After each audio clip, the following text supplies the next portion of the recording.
Muy buenas tardes. Le damos la bienvenida a esta actividad del proyecto Future Mass Art, Industria Creativa, iniciativa financiada por el Fondo de Innovación para la Competitividad FIC y ejecutada por la Universidad del Biobío. En esta oportunidad compartiremos la experiencia de internacionalización de la obra de Claudio Romo, que nació en la ciudad de Talcahuano, Chile. Estudió pedagogía en artes en la Universidad de Concepción y luego realizó estudios de posgrados en artes especializándose en grabado en la Universidad Autónoma Metropolitana de México.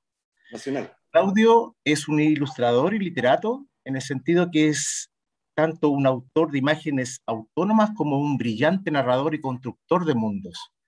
Nuestro invitado del día de hoy es uno de los creadores de imágenes más influyentes surgidos en las últimas décadas tanto en Chile como en Latinoamérica.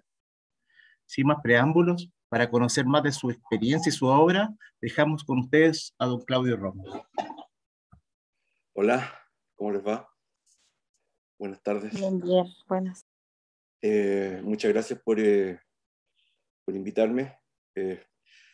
Es raro que te inviten a hablar sobre tu propia experiencia, pero también es súper interesante porque resulta que uno tiene que construir una narración de la historia de uno mismo y es interesante hacer eso, convertirte en un relato.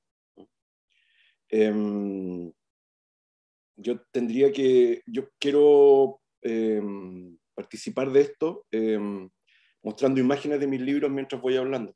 Así que quisiera compartir. Tendría que partir diciendo que mi trabajo como persona que trabaja con la gráfica ha sido medio extraño y se ha movilizado por muchos lados. Yo partí mi trabajo siendo dibujante y en mi formación académica fue importante, fue gravitante la llegada al grabado, es decir, las posibilidades que me dan las técnicas antiguas, técnicas del siglo XV, XVIII y XIX respecto de reproducción de imágenes. Pero más allá de la reproducción de las imágenes, lo que más me interesaba era ver cómo las distintas texturas enriquecían mi abanico de posibilidades gráficas. Entonces, para mí, por ejemplo, el grabado siempre ha sido una buena academia. Para mí es la mejor forma de generar dibujo académico y de generar aprendizaje. No tan solo por el producto de la obra, sino que más bien por los procedimientos, porque son procedimientos antiguos, muy complejos, lentos, y creo que ese tipo de prácticas te genera la paciencia para poder generar obra, ¿no? Siempre les digo a mis alumnos que en realidad antes del computador deberían aprender a hacer grabado, porque el grabado te disciplina, te genera disciplina. Ahora, todo esto lo estoy dando como preámbulo al tema de la internacionalización de la obra, no se preocupen. El grabado entonces me llevó a México. Estas son litografías que hice antes de irme. Me llevó a México a generar mi posgrado. Quise ir a aprender grabado allá en los talleres de la Universidad Nacional Autónoma de México y contactarme, digamos, con el mundo del grabado mexicano y latinoamericano. Estando allá, generé toda una serie de obras en aguafuerte, en litografía. Me pasé en realidad los 2 años que estuve viviendo allá en los subterráneos de la Academia de San Carlos aprendiendo a grabar en los talleres de litografía y de calcografía de distintos maestros, que dejaron una impronta súper potente en mí, no tanto a nivel técnico, porque técnicamente creo que ya estaba a nivel, sino que a nivel de experiencia y de conocer otras formas de hacer arte desde otro país, desde otra realidad y desde otra historia. Aquí hice muchas series en México, estas todavía son previas. En México hice una serie de grabado guadalupano. Estudié un poco la técnica del grabado guadalupano y empecé a meterlo con relatos de tipo fantástico. Y eso me llamó mucho la atención, darme cuenta allá que la retórica de mi trabajo es eminentemente narrativa. La forma de hablar de mis imágenes es eminentemente narrativa. Y en un momento en que necesitaba trabajo allá viviendo, que la beca no era muy buena, fui a buscar trabajo a distintas editoriales. Entonces, para mí el tema de la internacionalización se reduce a que yo viví en otro país. Yo no sé cómo hubiese sido si no me hubiese ido a vivir a otro país, porque la primera vez que mi trabajo se llevó a cabo en otros lugares fue porque estaba estudiando en otro lugar. Ahora, ese tipo de mi situación en esa época no es la misma de ahora, porque en esa época no había internet, estaba recién emergiendo, estaba muy, muy pequeñito, todavía incipiente, y en esa época no existían todos los contactos que existen hoy en día entre distintas personas del mundo. O sea, ahora la aldea global realmente yo creo que se generó, en cambio en esa época todavía no existía. Entonces, estando allá, aproveché que vivía en Ciudad de México, y Ciudad de México a nivel latinoamericano, yo diría que hispanoparlante, es uno de los centros de desarrollo más importantes de la editorialidad en habla española, en habla hispana. Y tomé mi portafolio de Aguasfuertes y visité distintas editoriales, habré visitado unas 10, mostrando mi portafolio y grabando mis imágenes en disquete. ¿Eh? Entonces les dejaba mis imágenes a los editores y por supuesto me decían, sí, claro, lo vamos a revisar, y no me lo revisaban. Pero me tocó la casualidad que me encontré y eso yo creo que para mí fue como clave, encontrarme con las personas exactas. Conocí a Mauricio Gómez Morín, que era el encargado de ediciones ilustradas A la orilla del viento, en el Fondo de Cultura Económica, que es una gran editorial mexicana, yo diría que la más grande. Y a él le interesó mi trabajo. Yo le mostré estas láminas. Y a él le interesó mi trabajo y me dijo, te vamos a llamar. Y yo dije, ya, otra más. De nuevo me van a llamar. Me fui por la casa así absolutamente descorazonado. Y recibo un mail, porque en esa época ya tenía mail, donde Mauricio me llama, me dice, Claudio, queremos hablar contigo porque encontramos un libro que te puede servir. O sea, que puede ser para tu trabajo. Y a mí me llamaba la atención porque mi grabado no tenía nada que ver con la ilustración infantil. Pero él pudo ver eso. Y llegué y me mostró este libro, que es un libro de Nasser Kemir, que se llama El cuento de los contadores de cuentos, que es una visión contemporánea del cuento de las 1000 noches y una noche, y de las tradiciones orales del norte de África. Él es un tunecino, Nasser Kemir, y me pasa en el texto de este africano, de este tunecino, y me pareció maravilloso, pero un cuento que en realidad tenía harto que ver con mi tipo de dibujo, porque trabajaba mucho sobre la fantasía. Es la idea que en un huevo cabe el mundo. El universo está en un pequeño, en un punto, en un momento. Es como la idea del Aleph. Y todo el cuento es un solo personaje que se va encontrando consigo mismo en distintas partes del desierto, como el lugar blando, digamos, y en distintas partes del tiempo. Entonces el niño se encuentra con el anciano, y así. Un cuento maravilloso. Bueno, y este libro me hizo cambiar el paradigma de mi producción gráfica, de mi producción artística. Porque yo había pasado por lo menos unos 15 años haciendo grabado. Sí, creo que como 15. Sí, como 15, no, como 12 años haciendo grabado. Llegando a niveles de tecnología muy, muy altos para lo que podíamos hacer en esa época, pero que en realidad no me daba cuenta que no llegaba mucha gente. Y cuando me di cuenta que al sacar este libro, sacaron una edición de 12.000 libros, 10.000 en español y 2.000 en gallego. Y después lo eligieron libro de aula. Y compraron una edición de casi 30.000. Entonces yo dije, cuando hago grabado, hago 4 o 5 estampas, quedo súper cansado y la ven 3 o 4 grabadores y nos palmeamos la espalda y tomamos el vino y nos vamos para la casa. Entonces me di cuenta que el valor de la obra tiene que ser un valor que se genera en cuanto esta forma parte de una comunidad y sirve a esta comunidad. Se transformó como en un principio para mí. La idea de que solamente es que la idea romántica del autor que trabaja para sí mismo es una chiquillada en realidad.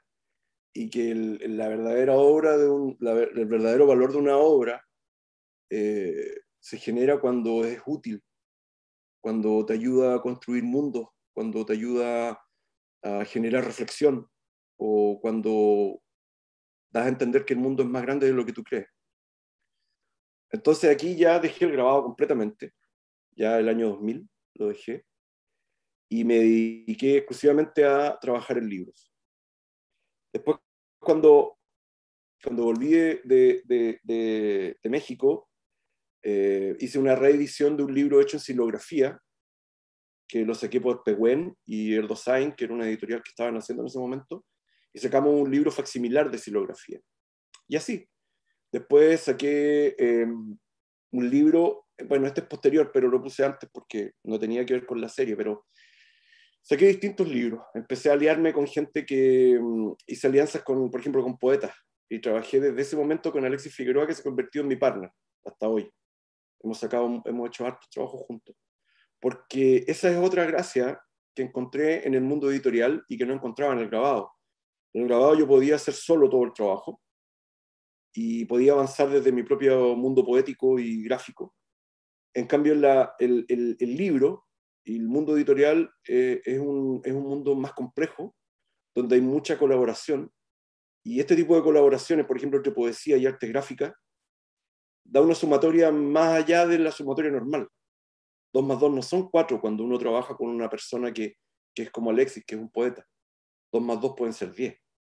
Entonces me di cuenta que lo que producía mi gráfica, sumado al texto, creábamos unos libros muy raros e interesantes. No masivos, pero sí que podían ser interesantes. Este, por ejemplo, es un libro que armamos haciendo un ejercicio donde yo construía una serie de obras, de gráficas, y, y él empezaba a ficcionar en cuanto a que esas ilustraciones que yo le entregaba pertenecían a libros que no existían, pero que nosotros ficcionábamos, y ficcionábamos a los autores, las editoriales, escribimos libros que venían desde el futuro, libros del pasado, todo tipo de libros, y, y, y dividimos nuestra autoría en por lo menos unos 25 autores. Yo me convertí en 25 dibujantes o 30 dibujantes, Alexis se convirtió en distintos autores. Entonces, hacíamos estos libros como una especie de pie forzado, de prueba de fuerza, y construíamos estos libros raros, ¿no? Perdón, ¿cuánto tiempo tengo para hablar?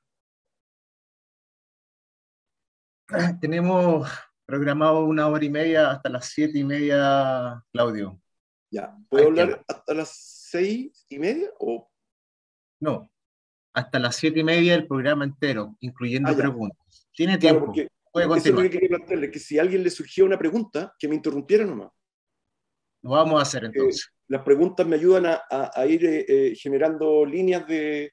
¿Me entienden? Y Eh, es que está súper entretenido, yo creo. ya. Pero igual el jardín de los senderos que se bifurcan, ¿ah? Van armando, Vale, vamos armando distintas redes ahí. no se pueden interrumpir. Bueno, Lo vale, dejamos. gracias. Cuando quieran me interrumpen, no hay problema. Entonces, con Alexia empezamos a generar estos libros así medios raros. Y por otro lado, yo cuando volví a Chile, bueno, estos son láminas de ese libro. Por ejemplo, hicimos una sobre drogas extraterrestres.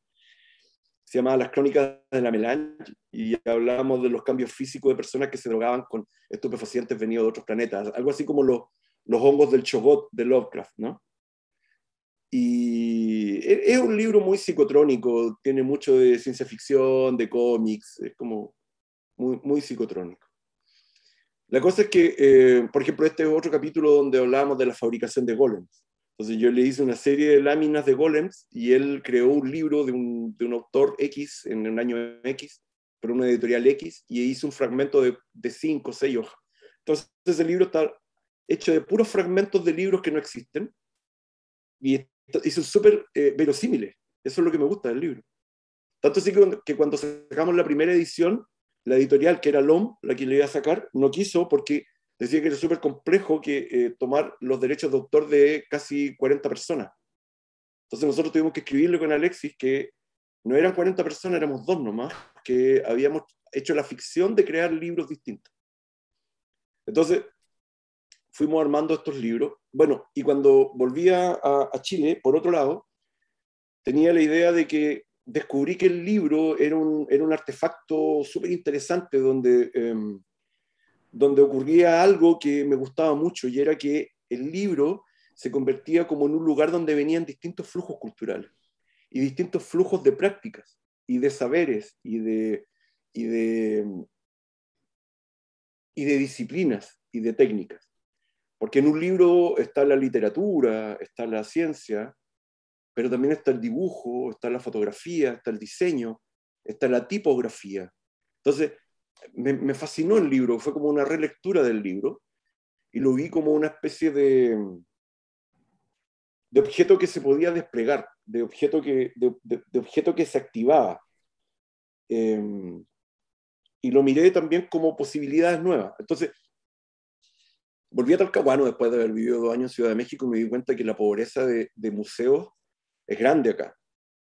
Entonces pensé que si el libro uno lo podía ir montando como una especie de cubo Kubrick, no sé cómo se llaman eso, cuando uno los movía, pensé en la posibilidad de construir libros que fuesen museos, museos que caminaran.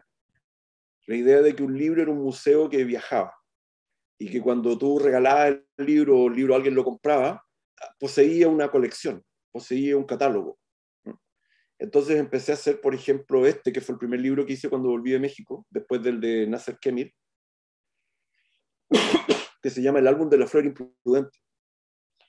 Y era un libro para niños, donde lo que quería hacer era el reencantamiento de la naturaleza para niños. Que los niños miraran la naturaleza no como un discurso estricto, y sólido, ortogonal, ortodoxo, sino que ficcionar una serie de seres y ficcionar una taxonomía fantástica y poder generar una visión de la naturaleza casi como un carnaval. Y algo que yo traía de muy chico, porque yo en Talcahuano veía los carnavales. Y una vez me perdí en un carnaval, cuando era muy niño. Me metí en un carnaval de puras merluzas, de hombres que se disfrazaban de merluzas. Y me fascinaron. Y me fui caminando con los merluzos, me acuerdo. Y habían también hombres jibia, pulpo. Era impresionante. Me quedó de chico esa idea de que la naturaleza era como una especie de explosión. Y empecé a construir este libro, que es un libro que habla de distintas plantas, y cada planta tiene características, una especie de bestiario, esa es la verdad, pero un bestiario no para la evangelización, como los bestiarios medievales, sino que un bestiario más pagano, pero que tuviese que ver con el reencantamiento de la naturaleza. Y bueno, hice distintos libros, cada planta era un nombre de mujer, por ejemplo, esta se llamaba Calíope flamígera, que era una planta que explotaba, o esta que se llamaba Cayetana transfigurada, que es una planta que mutaba en el tiempo, que el autor del libro le puse el nombre de Lázaro de Sahagún, por Lázaro Morel, que es un personaje de un libro que se llama La invención de Morel, de Bioy Casares, que es de un científico que construye una isla llena de fantasmas con una máquina porque se enamora de una mujer, empieza a grabarla y esa grabación queda dando un loop en una isla y él se graba con ella. Entonces me pareció fascinante ese autor que prefería convertirse en un fantasma, un científico. Y Sahagún, porque Sahagún me basé dentro de lo que estudié en México, estudié iconografía del siglo XVI. Y dentro de mis tareas me tocó estudiar un códice que se llama el Códice Florentino, que lo escribió un franciscano que se llamaba Bernardino de Sahagún. Escribió un códice que era una especie de libro que hablaba de las cosas de los animales, de los dioses y de los hombres en Nueva España. Se llama el libro de las cosas de la Nueva España. Entonces, cuando armé este personaje, era como un científico del siglo XIX que se maravillaba con la naturaleza y hacía experimentos. Por ejemplo, ponía esta planta frente a dos vidrios, a dos espejos, perdón. Y frente a los espejos la planta mutaba, ¿no? Entonces, la idea era hacer una idea de la naturaleza como una naturaleza que muta, que cambia. Hice otro, por ejemplo, Aloysia peregrina. En el fondo era como una especie de libro de botánica imaginaria, del volaria imaginaria, con plantas que tuviesen características maravillosas. Y bueno, gustó harto el libro. O sea, me ha escrito muchas mamás y papás que me cuentan de que sus hijos les fascinaba la idea de plantas que caminaran, plantas que se alimentaran del miedo, o plantas que mutaran frente a las personas, o plantas que llegaran del cielo, que fueran trozos de estrellas, o plantas que mantenían dentro suyo naciones de liliputienses portugueses. Al menos una serie de ficciones y bueno, me gustó mucho esa idea de generar museos, como un museo de ciencias naturales, pero en las páginas de un libro.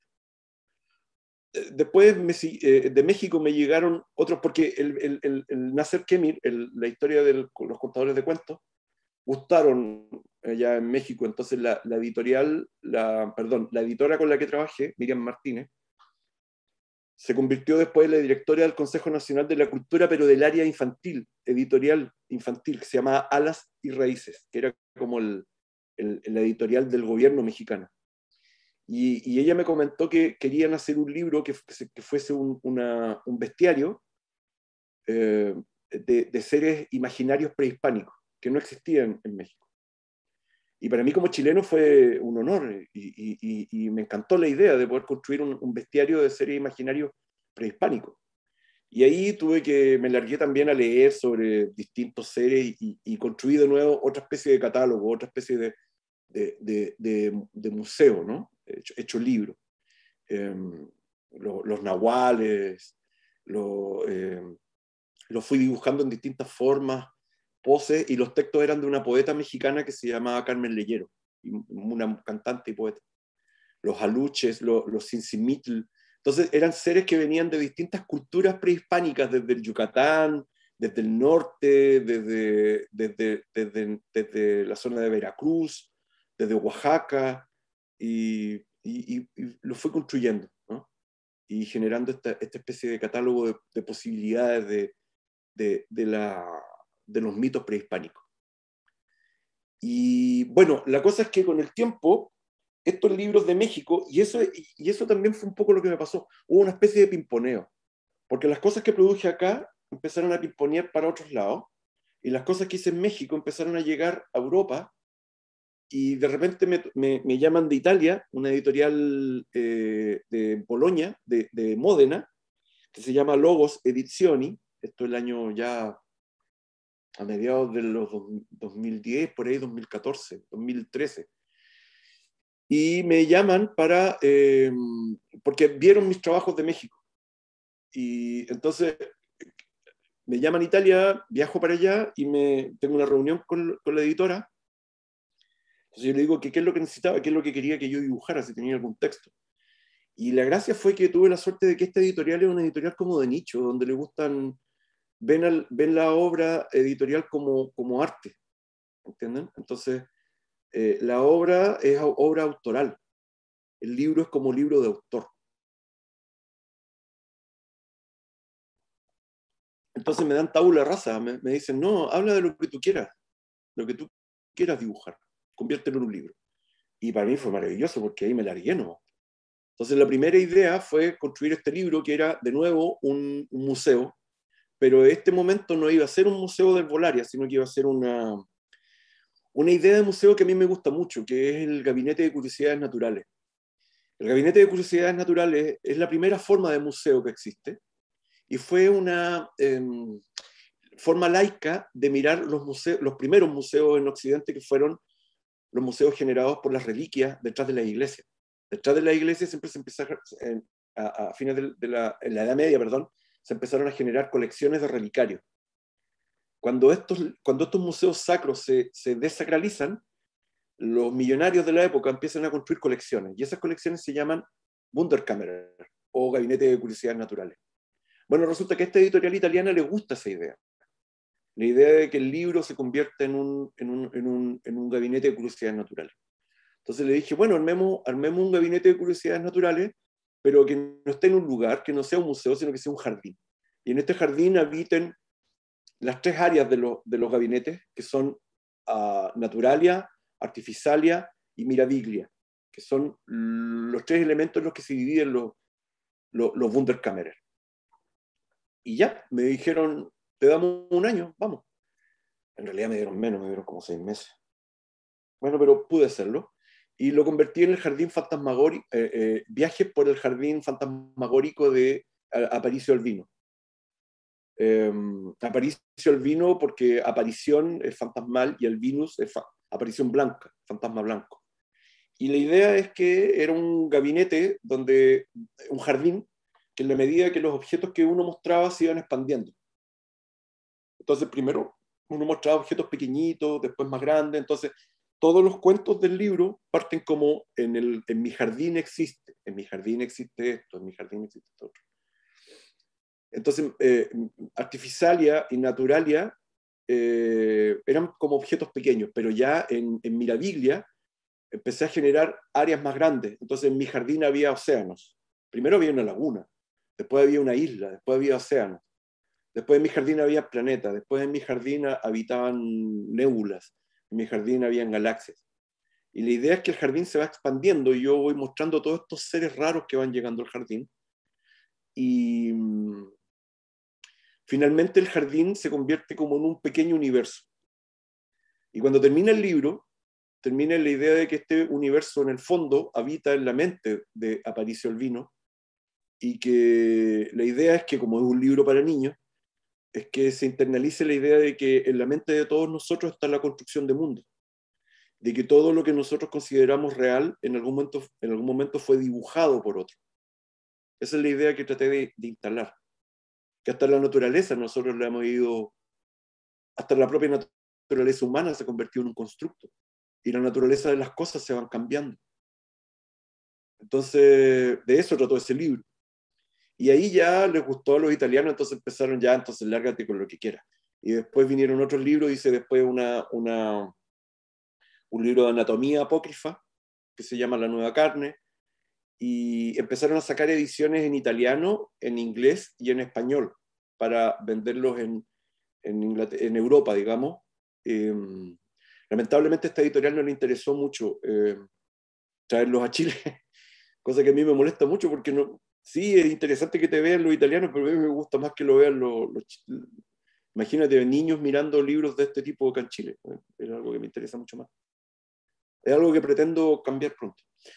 Después hice otros libros. La Tábola Esmeraldina es un libro donde un golem, todos conocemos lo que es un golem, pertenece a una legión de golems que los lanzan al espacio y porque ellos van a generar una especie de tabla de mapa estelar donde van describiendo sus aventuras en el cosmos. Entonces en este libro el golem empieza a describir lo que pasa y los mundos que visita. Visita mundos donde la gente, bueno, no les voy a contar los cuentos porque son bien mutantes, pero son mundos raros, ¿no?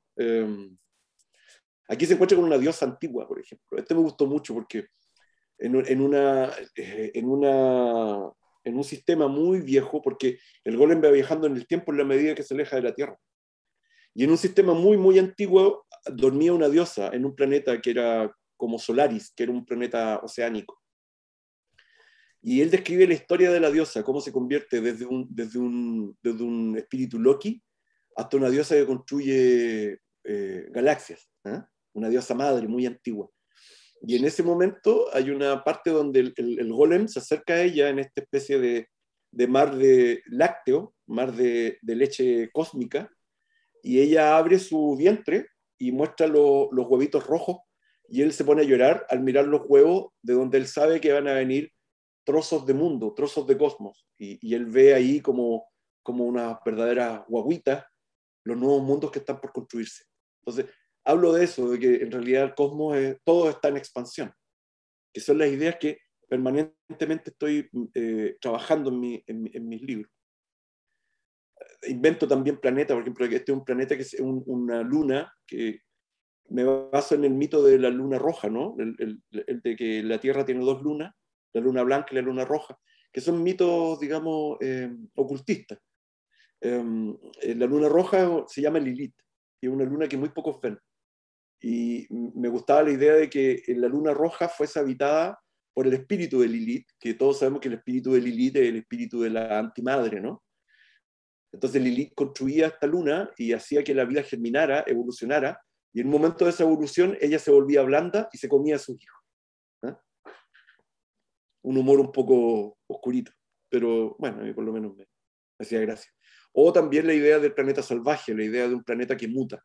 Entonces aquí fui dibujando cada una de las fases y describiendo las fases de este planeta. Bueno, y así fue. Después hice un libro sobre los mitos de las tierras huecas, o sea, hice lo contrario. Siempre voy como haciendo una dicotomía. Por ejemplo, un libro de botánica fantástica, bueno, un libro de anatomía fantástica, un libro de mapas cósmicos, después hacia el cosmos, y después un libro sobre el geocosmos. Y ahí me basé en un... ¿Perdón, dijeron algo? ¿Pregunta? ¿No? Ya. Y hice lo que hice fue tomar algunos libros que había leído sobre, no sé, distintas tradiciones. Athanasius Kirchner, por ejemplo, que habla de las tierras huecas. Me leí unos libros de él. Los mitos de Lovecraft. Distintos mitos. El mito de Agartha, la idea de Agartha Champala, las teorías de las tierras huecas de los místicos antiguos. Y fui construyendo una especie de... Este libro lo hice en formato de bitácora de viaje. Es la bitácora de viaje de un viajero que entra en los polos, porque los mitos de las tierras huecas tienen el concepto de los mitos polares, ¿no? Que más allá de Hiperbórea están los lugares donde tú entras a las tierras huecas. Entonces es como una especie de bitácora de viaje de un viajero que viaja por las tierras huecas y entra a los planetas que están dentro de la Tierra. Tomo las ideas de los alienígenas ancestrales también, la idea de por ejemplo, los hiperbóreos, que los puse como hiperbóreos cansados, como utopía de un hombre ya cansado. La idea del inmortal que se cansa de su inmortalidad y ve la forma de poder suicidarse. Entonces hablo de un suicidio en masa que hicieron los hiperbóreos. Y aquí el personaje, el que escribe el libro, se llama Atanasio, por Atanasio Kirchner, Atanasio Pajarito. Y le puse Pajarito porque él viaja, vuela, y el pajarito en italiano se escribe Uccello. Entonces me gustó mucho la idea de ponerle Atanasio Uccello. Y Atanasio Uccello va contando toda esta historia y cuenta, por ejemplo, las teorías. Y aprovecho también de hablar de las teorías. Pero la teoría de Atanasio Kirchner era que la Tierra no era una roca cerrada, sino que era un organismo, porque los franciscanos en esa época estaban estableciendo la idea del organicismo, la idea de que todos los objetos cósmicos y de la Tierra eran organismos. Entonces plantea la historia de que la Tierra, la teoría de que la Tierra tenía sistemas como nuestro sistema de sangre, ¿cómo se llama? Sistema circulatorio, pero que en la Tierra había sistemas circulatorios de fuego y sistemas circulatorios de agua y sistemas circulatorios de aire. Entonces, por estos sistemas circulatorios hice viajar a Atanasio Pajarito, y él viaja por dentro y llega a Agartha, conversa con el rey del mundo, después entra a la tierra interna, que le puse el nombre de una diosa muy antigua, que es la diosa de los perros del entrecruce de caminos. También es diosa lunar, que se me acaba de olvidar el nombre en este momento, siempre se me olvidan las cosas. Hécate, le puse el nombre de Hécate. Y después describía a Hécate, la superficie de Hécate. Atanasio empieza a describirla, y en la superficie de esta tierra interna se encuentra con la ciudad de los inmortales, y ahí voy a la tradición lovecraftiana de los mitos de Cthulhu, ¿eh? De los inmortales. Se encuentra con un chogot gigante dentro de estas tuberías internas de la tierra, de Hécate. Y al final del cuento, bueno, se encuentra con otros seres que ya son inmateriales y sus espíritus viven en unos cucún que viajan por las venas de la tierra interna.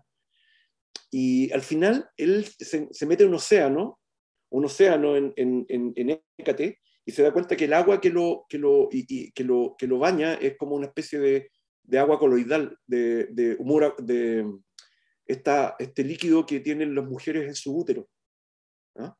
Y él viaja en unos seres que ya son como fantasmas, que son espectros, y atraviesa el fondo marino de este planeta y llega al útero de Hécate. Y en el útero de Hécate se da cuenta que dentro de Hécate hay una estrella en el interior de Hécate, y cuando trata de acercarse se da cuenta que no es una estrella, sino que es un universo paralelo. Entonces la idea de este libro era que Atanasio Pajarito fuese una especie de testigo, de viajero que no puede volver, que está obligado a seguir adelante y convertirse en esa gota que no se, como diría Jodorowsky, en esa gota que no se mezcla con el océano, en el testigo, ¿no? Y él viaja y se acerca a esa estrella, y en la medida que se acerca, la estrella se abre como si estuviera pariendo universos. Y ahí termina el libro como una especie de epifanía donde el tipo se da cuenta de que en cada organismo es como lo que hice en el fondo fue llevar un poquito más allá la teoría de Atanasio Kirchner de la idea de que en todo organismo hay universos, ¿no? Y bueno, a los italianos les gustó el libro, estuvo bueno. Y este es el último, he hecho otros libros, pero les muestro algunos nomás porque si no estaría hablando mucho rato y se vuelve latera la cosa. Y este libro es el último que hice, pero ya no con mis textos, porque mis textos siempre son pequeños. En realidad yo no soy escritor, yo soy dibujante. Y aquí trabajo con Alexis, este amigo con el que hice el libro de la biblioteca transparente. Entonces, aquí ya le ofrecía a estos editores, a la gente de Logos, que quería hacer una segunda parte de ese libro antiguo, el de la flor imprudente, pero con las memorias de Lázaro de Sagaún. ¿Entienden? Entonces, estas se llama Herbolaria Memorabile, y son las memorias de este científico, pseudocientífico, y sus memorias hablan de tres árboles, de tres plantas que son maravillosas. El primer capítulo sobre cuando él descubrió los golems arbóreos, que es la idea de una especie de golem, que el golem es como una especie de muñeco que un rabí insufla la vida y el golem toma vida, pero este es un golem herbóreo. Entonces es de un rabí que empieza a construir golems de plantas. Y los golems se convierten en verdaderos mundos que caminan y a veces terminan quemándose y otras veces fructifican y se convierten en territorios completos. Después hablé el otro capítulo fue de plantas que hablaban, donde la gente que moría podía hablar a través de ciertas plantas. Ese es el segundo capítulo. Se llama la Biblioteca Verde, la Biblioteca Esmeralda, porque una comunidad que vive y que se considera vegetales, ellos. Entonces conviven con plantas, mueren en ellas, y las plantas hablan como mediums de los muertos. Y la tercera es una segunda visión de esa planta que cambiaba, que se llama, que es caleidoscópica, ¿no? Cayetana transfigurada. Entonces, hablo de la idea de una planta que es mimética, que puede convertirse en las personas que habitan con ella. Entonces, esta es una ilustración donde hay una mujer y la planta empieza a crear los huesos, los sistemas nerviosos, los sistemas musculares para mimetizarse, para construir una mímesis de ella. Y eso es más o menos mi historia, como viene reducida, digamos, porque tengo más proyectos, pero lo que me interesa justamente de trabajar con el libro es ver la riqueza de este. Voy a dejar de compartir. Lo que me fascinó ¿dónde estaba? Estoy con ustedes todavía, ¿cierto? Sí. ¿Cómo le hago para salir de acá ahora? ¿Estoy en Zoom? Dejar de compartir. Ahí está. Dejar de compartir. Ahí está. Todo entonces, respondiendo más o menos al llamado que hicieron, cuando dejé el grabado y me metí en la historia del libro era justamente por eso, porque vi que el libro era un artefacto mucho más dúctil, más rico, donde se podía hacer un trabajo mucho más cercano a las personas y que generar sentido. O sea, en ese sentido el libro es menos críptico y puede llegar a público. Y la gracia es que cuando uno hace un tipo de trabajo suficientemente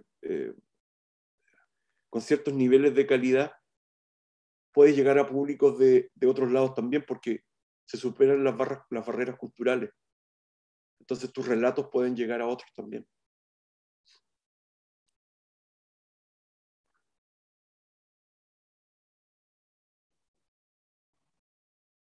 Eso. Gracias, Flavio. Sí, Es súper interesante escucharte también. Yo he tenido la oportunidad de seguir tu trabajo, como te comentaba al principio, de hace mucho tiempo, pero es también emocionante ver cómo es tu perspectiva acerca de tu trabajo, que generalmente lo vemos en dos dimensiones. Con Mm. esta pequeña introducción quería abrir el micrófono para aquellas personas que están interesadas en preguntarle al maestro Romo lo que usted estime conveniente en relación a lo que acaba de exponer. Sé que hay muchos de ustedes que son también seguidores del trabajo de nuestro invitado de hoy, así que lo vamos a hacer de manera organizada. Pía, me parece que tiene una pregunta por ahí. Adelante. Hola, hola a todos y todas. Muchas gracias, Albert. Hola, Claudio, ¿cómo estás? Qué Hola, mira, ¿cómo gusto, estáis? bien, qué gusto más grande verte y escucharte siempre.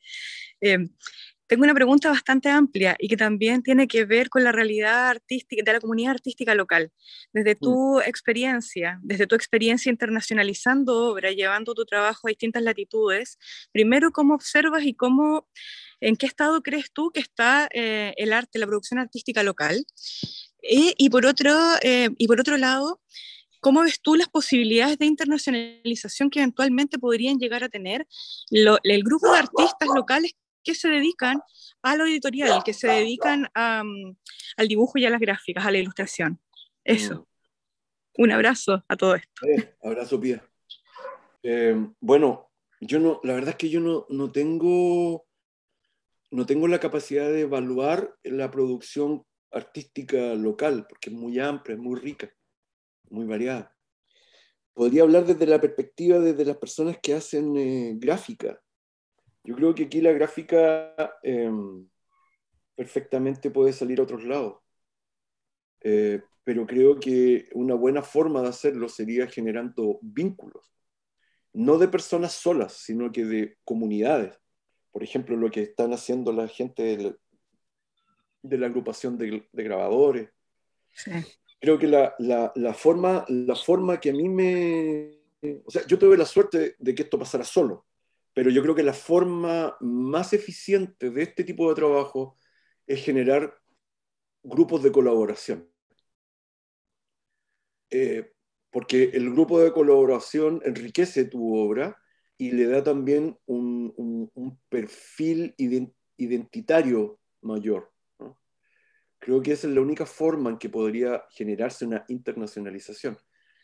Ahora, yo sé que es interesante la internacionalización, pero también es interesante la generación de públicos acá mismo, porque creo que, El ampliar audiencia. claro, que a mí me pasa, por ejemplo, que, claro, tengo público en otros lados, pero hay gente que está allita de cultura, hay gente que tiene mucha cultura. Y creo que el fin sería poder construir una masa crítica de producción gráfica, que crear un perfil propio, que generara un público que consumiera nuestra propia producción, y de ahí empezar a generar líneas, por ejemplo, hacia otros países cercanos, como Argentina, el Uruguay, México o Perú, que tienen una producción increíble, que yo he estado tratando de hacerlo con un pequeño proyecto que tengo en la Universidad de Concepción de taller de risografía, donde lo que hago es hacer gráfica narrativa con exalumnos y poder, por ejemplo, ahora fui a España y llevé los trabajos de ellos, ¿me entiendes? Y la gente en España quedó re loca por el nivel de los chicos, que es muy, muy, muy bueno.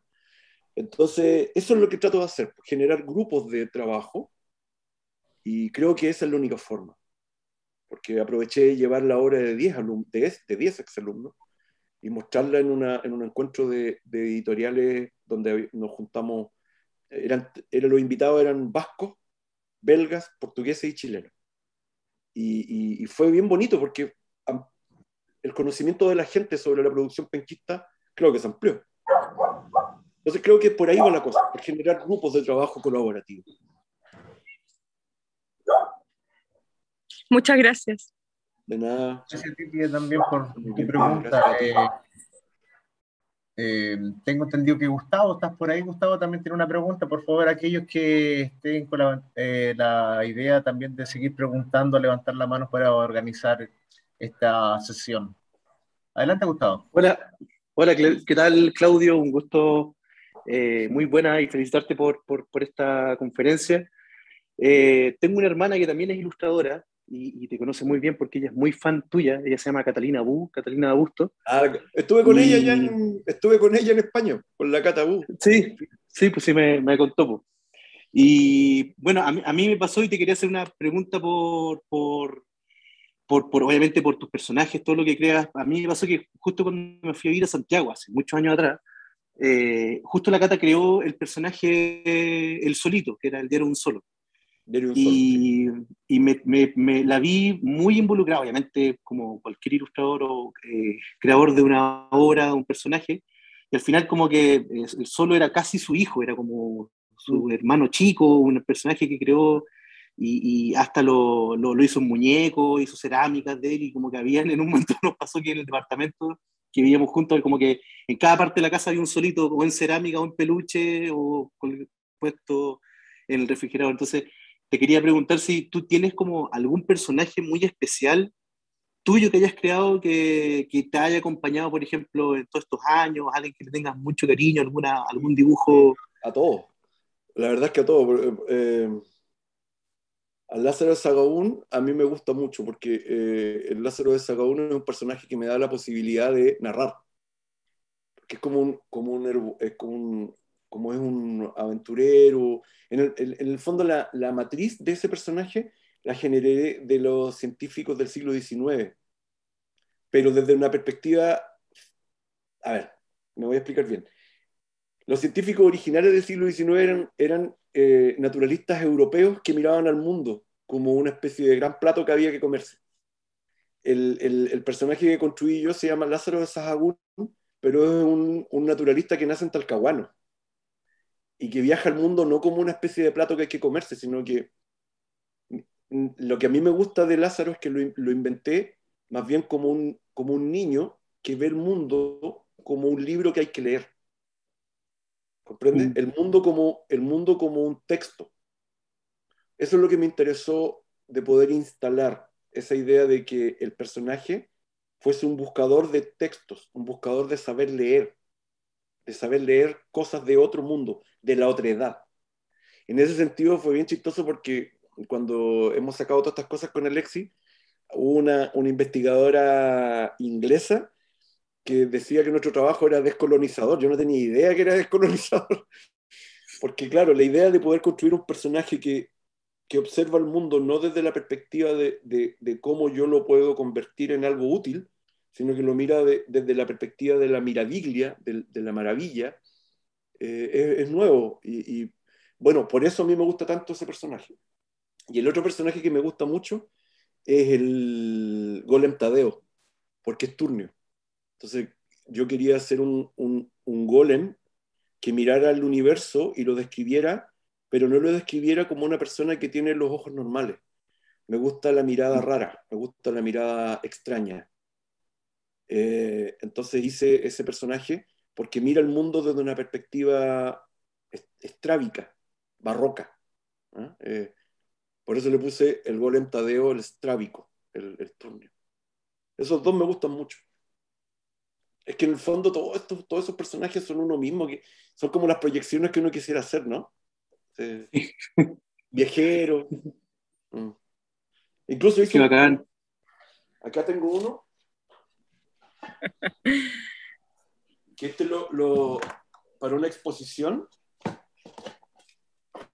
le pedí a un alumno que me hiciera una versión como de escultura de él. Entonces este es él.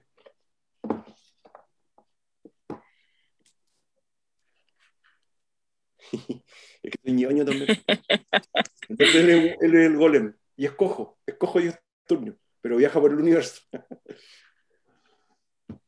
Oye, una pregunta rápida, Claudio. ¿Y tienen estatura esos golem, por ejemplo? ¿Cuánto mide ese golem?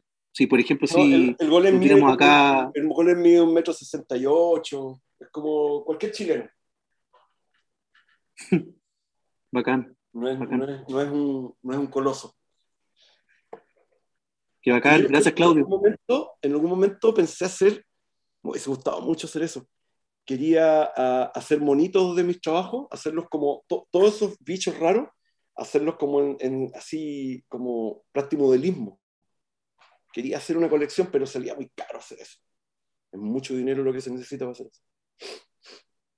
De todas maneras. Gracias, Claudio. Muchas gracias por tu trabajo. Placer. Muy, muy, muy bacán. Gracias a ti. Gracias, Gustavo, por tu pregunta, súper interesante. Está Carlos Inostroza. Carlito, bienvenido, tanto tiempo. Adelante con tu pregunta.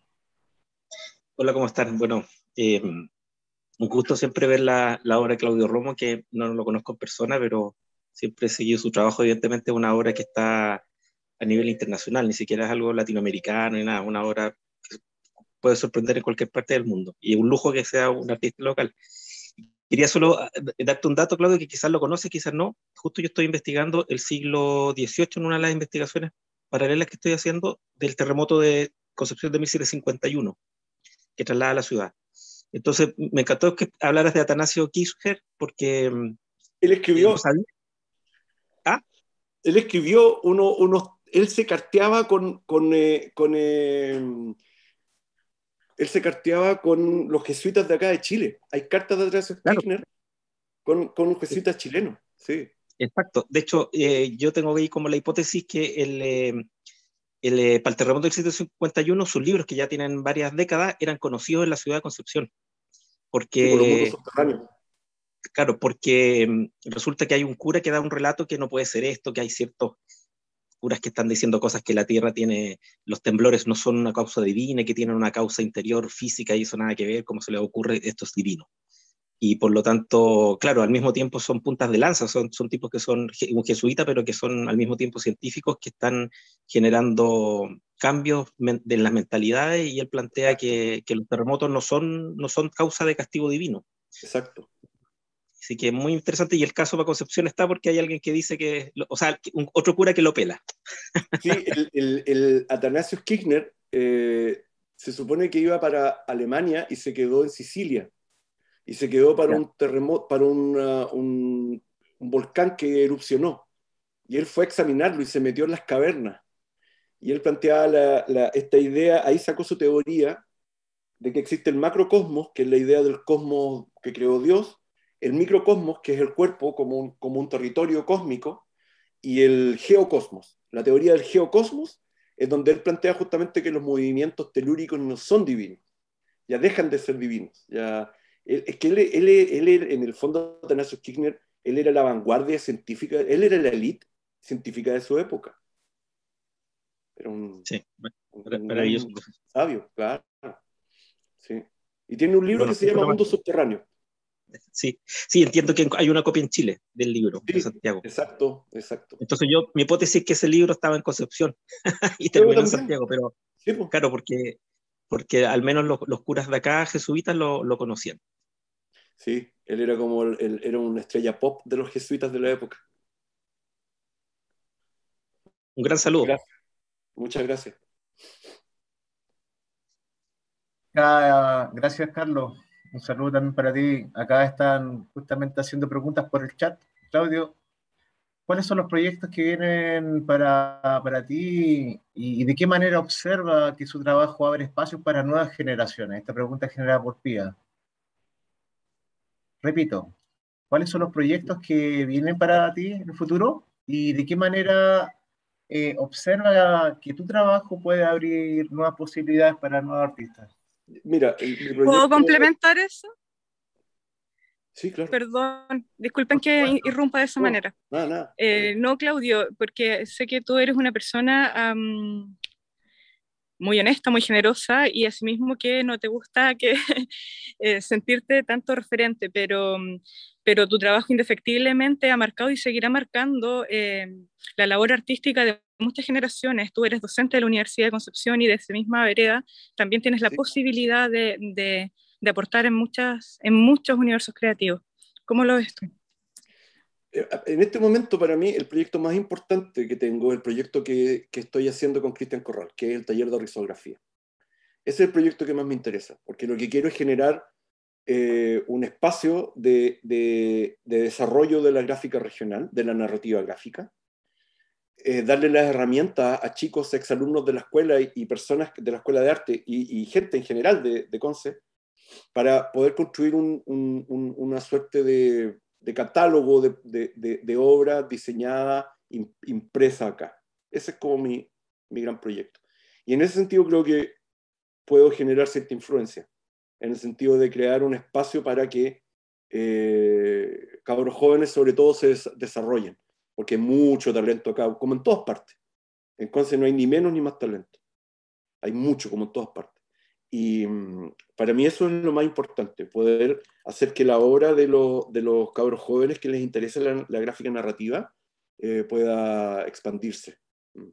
Y en lo personal, ahora estoy iniciando un proyecto estoy con ACAL, en España, me invitaron a hacer un proyecto de generar un libro ilustrado en base a unos textos de Walter Benjamin sobre los procesos de las brujas. Así que eso va a ser lo que me va a tomar el próximo año. Ojalá que salga bien. Igual me castañean un poco las cañuelas porque es un proyecto súper importante. Gracias, Pía. Gracias, Claudio. Está también Murta, Murta. Ella... Karen.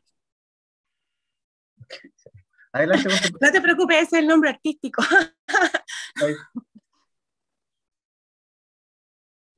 Hola Claudio, yo soy Karen Lavey, y alguna vez tuve el honor de conversar contigo justo porque estaba haciendo un trabajo con Alexis.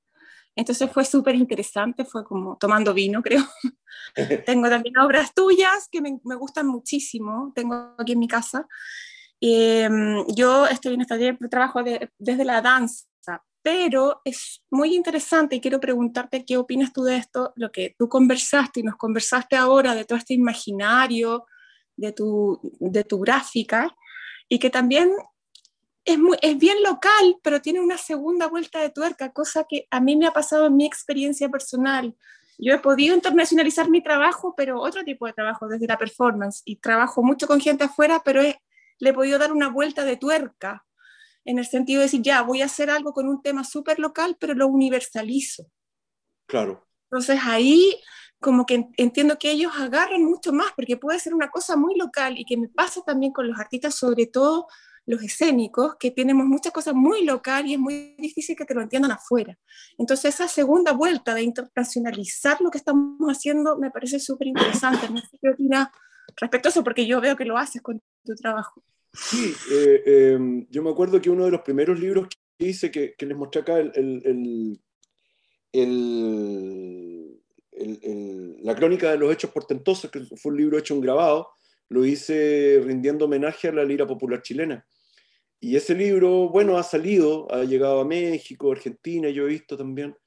Y ese libro, por ejemplo, tengo láminas donde el diablo se está tomando el vino de la Martínez de Rosa. ¿Cachai? Entonces ahí salgo yo pegándole un sillazo en la cabeza al diablo y están todos los curados ahí de la Martínez de Rosa chupando, grabé hasta a mi señora ahí. O sea, ahí fue súper local, porque también es como una especie de nada de los locos que dibujé en ese libro, que en el fondo es convertir a Conce y Talcahuano como la utopía proletaria. Es muy raro ese libro. Y la verdad es que sí, se ha vendido en otros lados. Pero igual, bueno, pero la utopía proletaria de también resuena en otros lugares, pues desde ahí, no solamente del Martínez de Rosa o de lo que tenemos acá, pero la utopía proletaria, que es la parte universal de lo que está hablando. Claro. Sí. Que mi idea era poder convertir Talcahuano en una especie de territorio mágico, de nada de los locos, como una especie de península que se sale, que corta el cordón con la América y se convierte en una stultífera navis. Y entonces la gente digna, la gente buena no muere y se va a vivir a Talcahuano. Entonces hago a Luis Emilio Recabarren, a Don Clotario, a Pedro Aguirre Cerda, a todos los viejos mutantes, y los meto en Talcahuano, en los barrios, ¿no? Bueno, y claro, eso también es transferible al resto del mundo. Pues, sí. Yo creo que en todos los lugares hay esos territorios. Algunos le llaman los territorios blandos. Pero los mitos de todos lados pueden vivir en cualquier lado. Esa es la verdad. Sí. Sí. Y apoyo esa idea de que en el fondo cualquier concepto propio puede expandirse. La idea es cómo lo haces. No sé si te respondí. Gracias. Leyendo aquí el chat, felicitaciones de Lola Weber, un torero de tomo y lomo, dice acá, también desde Valdivia mandan saludos, y te preguntan, ¿dónde podemos obtener información de ese taller con Corral? Ese taller lo estamos haciendo para los alumnos del Departamento de Artes Plásticas. Hacemos una asignatura que se llama autoedición. Lo que pasa es que hace un tiempo empecé a generar una serie de asignaturas en la retícula de la Escuela de Arte de la Universidad de Concepción. Entonces hice asignaturas primero de ilustración. Entonces, la ilustración y el libro, texto e imagen.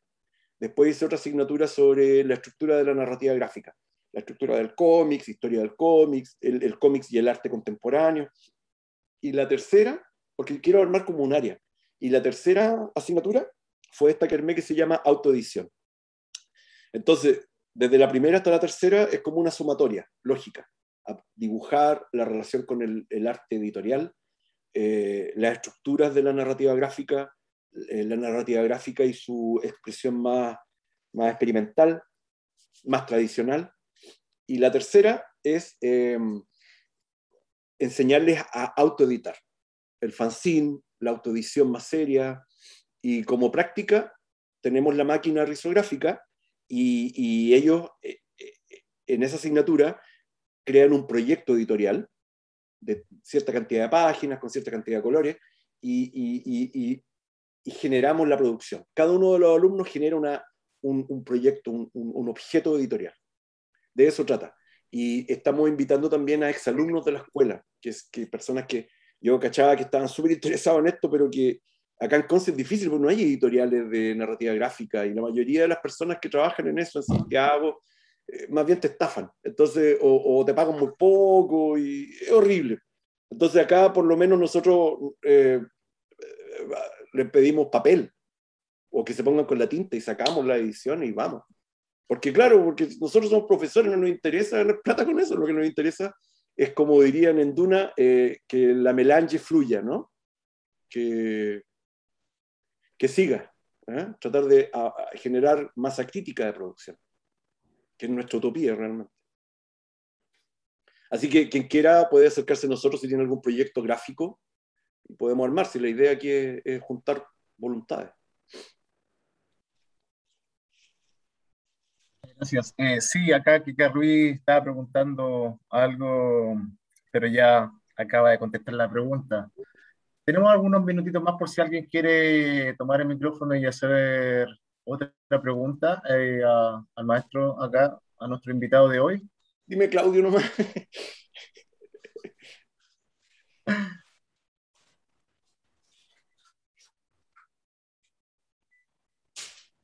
Bueno, Claudio, para mí ha sido un honor ser el maestro de ceremonia en nombre del proyecto FIC Future Mass Art, Industria Creativa, y en nombre de las personas que están aquí como teleaudiencia, te damos las gracias, deseándote un feliz fin de semana y un productivo trabajo de aquí a futuro. Así que cualquier novedad, por favor, el micrófono para despedirte de las personas que estamos escuchando esta tarde. Bueno, el placer es mío, es un honor estar aquí con ustedes, y ojalá que sus proyectos y sus ideas se concreten, porque uno se construye a través de esas, a través del trabajo del hombre, se construye el hombre, se desarrolla el hombre y la mujer. Y eso, pues, que sus proyectos fructifiquen. Y muchas gracias por permitirme presentar mi trabajo. Cosa que no me gusta mucho porque es como medio obsceno, ¿no? Pero gracias. Gracias por la invitación. Fueron muy gentiles. No, gracias a ti. Con esto damos por finalizado esta nuevo coaching, esta presentación de Claudio Romo. Me despido cordialmente hasta una nueva iniciativa. Estén atentos a sus correos que llegará más información. Hasta luego. Chao. Muy Chao, bien, chao. gracias Claudio. Un gusto. Un abrazo. Muchas gracias, abrazo, muchas gracias a todos. Un abrazo. Un abrazo, gracias. Gracias. Chao, Carlos. Eh, Chao.